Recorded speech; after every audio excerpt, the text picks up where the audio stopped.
Na haya mabadiliko ambayo inahitajika ama Mungu anataka kuifanya, atafanya kwa yule mtu ambaye amekata kauli njema ya kuwa chombo.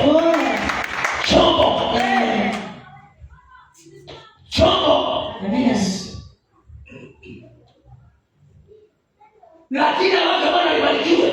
Maandiko inasema wakaambiwa watakula asali na maziwa. Na maandiko inasema akasema nitawapeleka ndani ya mchi, nitawapeleka. Kuna watu nitaondoa riaba yenu, kuna watu nitaondoa riaba yenu, watu ambao wametajwa hapa. Kuna watu wametajwa hapa, wanaitwa Peresi, wanaitwa Piti, majina makubwa. Mungu akasema nitaondoa watu fulani. Kwa ajili ya nini? Nitatoa watu fulani kwa ajili yako. Na Mungu ni mwema.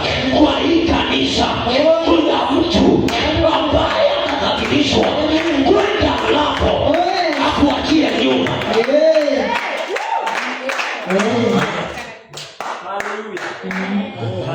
Kwa hii kanisa kuna mtu atasababishwa wapelekwe ng'ambo, akuachie kila kitu, aache zote, na atakuwa analipa hiyo nyumba hata akienda.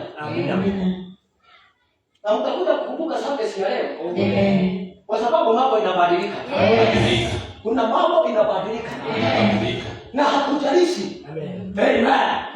Atakataa kiasi gani, atanenewa, kwa sababu ni vizuri wewe na ujue wewe una maono.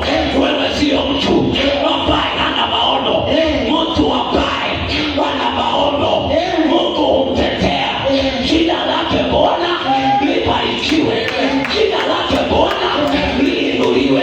Wakati wako kuna watu wanatolewa riaba yako, kuna watu wanahamishwa riaba yako ili uingie hiyo possession ambayo walikuwa kutafanyika kama vile Mungu alifanya na Mordekai.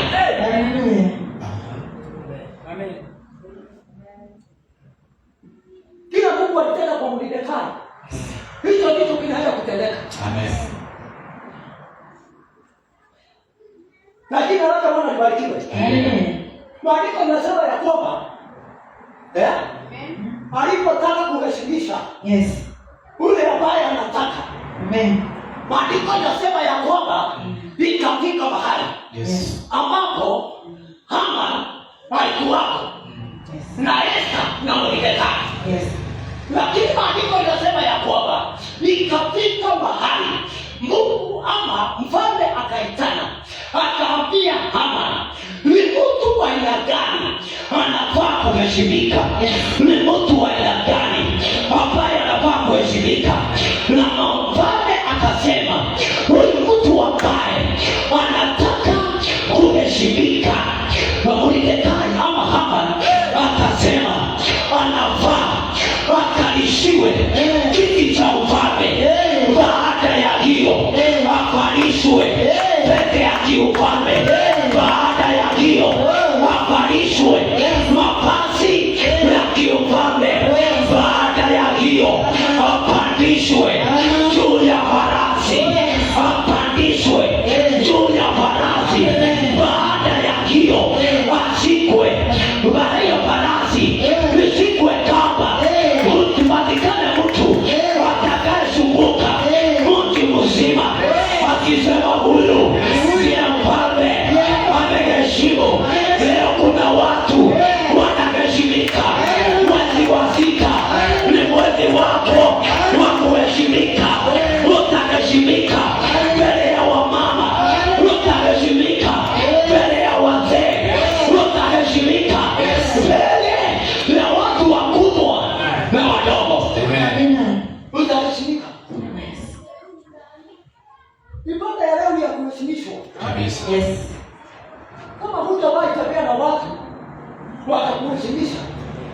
kuna watu watawekwa mikononi mwako watakuheshimisha mbaya.